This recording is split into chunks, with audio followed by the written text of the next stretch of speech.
So I want to talk today about Samuel Johnson's Vanity of Human Wishes, and I've got it in this great Samuel Johnson selected poetry and prose paperback. This includes the lives of the poets as well.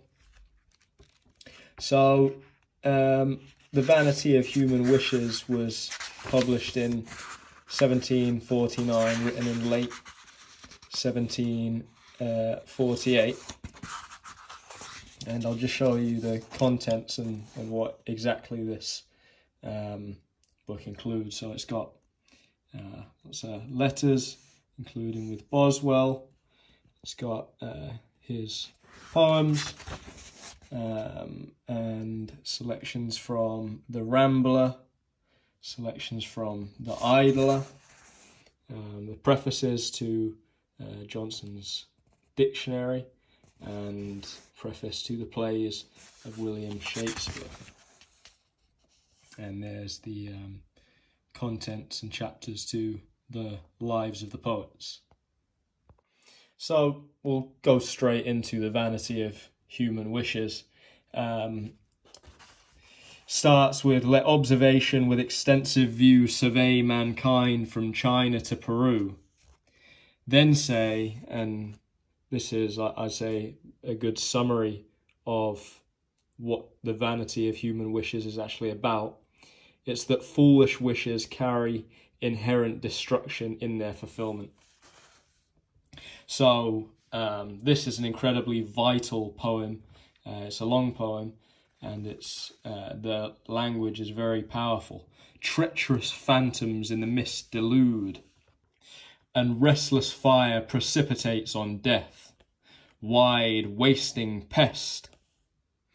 And I like this bit. Wealth heaped on wealth, nor truth nor safety buys, the dangers gather as the treasures rise. Now, going forward, onto the next pages.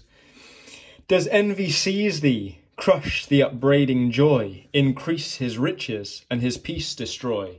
So I find envy a fascinating topic, and it's nice to hear some of Samuel Johnson's poetic thoughts on envy. And then joy. Once more Democritus arise on earth, with cheerful wisdom and instructive mirth. See motley life in modern trappings dressed, and feed with varied fools the eternal jest. Then onward, I like this. How just that scorn! How just that scorn! I like it a lot. To thee were solemn toys or empty show, the robes of pleasure and the veils of woe, all aid the farce, and all thy mirth maintain, whose joys are causeless, or whose griefs are vain. Unnumbered suppliants crowd preferment's gate, athirst for wealth, and burning to be great. Delusive fortune hears the incessant call, they mount, they shine, evaporate and fall. And this part seems to me like it's an early idea of the cycles of love. You know, the idea that love is a thing that goes through stages. It has a beginning, a middle, and an end. And love ends with hope, I guess. The cycle restarts when the falling in love begins again, the new meeting. Power advances power, grief aids disease. This part made me think he seeks the refuge of monastic rest. This reminded me of Measure for Measure and the Duke in Measure for Measure. The young enthusiast quits his ease for fame. And then here we've got some wonderful advice that I'll have a go at reading well. Proceed, illustrious youth, and virtue guide thee to the throne of truth. Yet should thy soul indulge the generous heat, till captive science yields her last retreat, should reason guide thee with her brightest ray, and pour on misty doubt resistless day. Should no false kindness lure to loose delight, nor praise relax, nor difficulty fright, should tempting novelty thy cool refrain, and sloth effuse her opiate fumes in vain. Should beauty blunt on fops her fatal dart, nor claim the triumph of a lettered heart? Should no disease thy torpid veins invade, nor melancholy's phantoms haunt thy shade, yet hope not life from grief or danger free, nor think the doom of man reserved for thee. Now I just want to point out here at the bottom all of the references to the historical allusions that are made. It's actually quite nuts, the amount of stuff from literature and history, and as you'll be aware, Johnson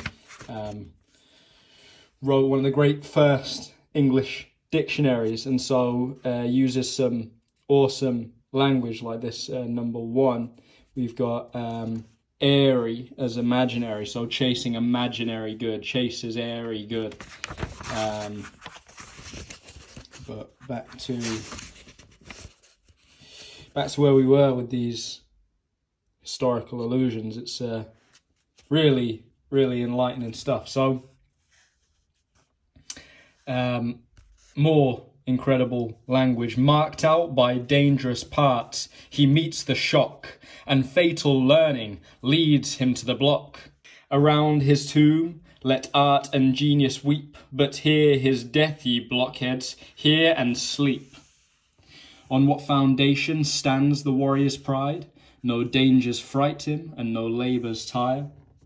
The vanquished hero leaves his broken bands, and show his miseries in distant lands. His fall was destined to a barren strand, a petty fortress, and a dubious hand.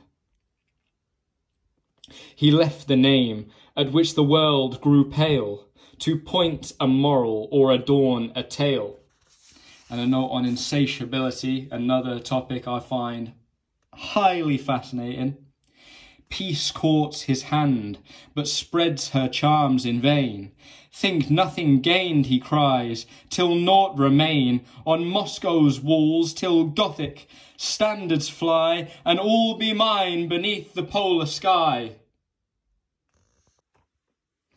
So then he goes on to focus on war. And this is a great passage. He almost seems to rouse a war of words on the pages. He seems to spark a war, sort of waft up a fire and a flame, and then put it out, stamp it out with his famous Samuel Johnson stone-kicking boot, and trample on the ashes. So let's have another go. I'll read this a little bit more slow and relaxed, because this is all hard read. Okay, so the daring Greeks deride the martial show, and heap their valleys with the gaudy foe. The bold Bavarian, in a luckless hour, tries the dread summits of Caesarian power. With unexpected legions burst away, and sees defenceless realms receive his sway. Short sway, fair Austria spreads her mournful charms. The queen, the beauty, sets the world in arms. From hill to hill, the beacon's rousing blaze spreads wide the hope of plunder and of praise. The fierce Croatian and the wild hussar, and all the sons of ravage crowd the war. The baffled prince in honour's flattering bloom of hasty greatness finds the fatal doom. His foes' derision and his subjects' blame, and steals to death from anguish and from shame. Enlarge my life with multitude of days, in health, in sickness, thus the suppliant prays, hides from himself his state, and shuns to know that life protracted is protracted woe. Time hovers over, impatient to destroy, and shuts up all the passages of joy. I like this, the idea of like almost dopamine destruction would be a modern spin on it, or spoiled senses. In vain their gifts the bounteous seasons pour. With listless eyes the dotard views the store. He views and wonders that they please no more. Now pull the tasteless meats and joyless wines, and luxury with sighs her slave resigns. And then on to aging, which is also a great topic covered by T.S. Eliot in the love song of Alfred J. Prufrock, and by Percy Shelley in The Triumph of Life. So here, covered by Samuel Johnson in The Vanity of Human Wishes. Unnumbered maladies his joints invade, lay siege to life and press the dire blockade. But unextinguished avarice still remains, and dreaded losses aggravate his pains. He turns with anxious heart and crippled hands his bonds of debt and mortgages of lands, or views his coffers with suspicious eyes, unlocks his gold and counts it till he dies. But grant the virtues of temperate prime, bless with age exempt from scorn or crime, an age that melts with unperceived decay and glides in modest innocence away. Oh, that's awful. That's awful. Oh man. Okay, moving on to the final stretch. We've got him covering nymphs and the fate of nymphs and the close, and this fascinating little line: the teeming mother anxious for her race. It's a nice line, I like it. And on to nymphs. Ye nymphs of rosy lips and radiant eyes, whom pleasure keeps too busy to be wise, whom joys with soft varieties invite, by day the frolic and the dance by night, who frown with vanity, who smile with art, and ask the latest fashion of the heart. What care what rules your heedless charms shall save, each nymph your rival, each youth your slave? And this is all sort of the fate of the nymphs, which is great, so pause it and read it in full. By interest, prudence, and by flattery, pride, now beauty falls betrayed, despised, distressed, and hissing infamy proclaims the rest. Must helpless man, in ignorance sedate, roll darkling down the torrent of his fate? Darkling meaning in the dark. And for the final part, Samuel Johnson style, we turn towards the divine. We turn towards God. Yet when the sense of sacred presence fires, and strong devotion to the skies aspires, pour forth thy furthers for a healthful mind, obedient passions, and will resigned. These goods for man the laws of heaven ordain, these goods he grants, who grants the power to gain. With these celestial wisdom calms the mind, and makes the happiness she does not find. Samuel Johnson is a legend, must be studied. This is a canon. This is true canon literature right here. Study Samuel Johnson and read in full The Vanity of Human Wishes. There's a lot of wisdom there, probably a lot of wisdom that I probably wasn't even ready to pick up on. This is truly good stuff. So this has been Brandon, and catch you later.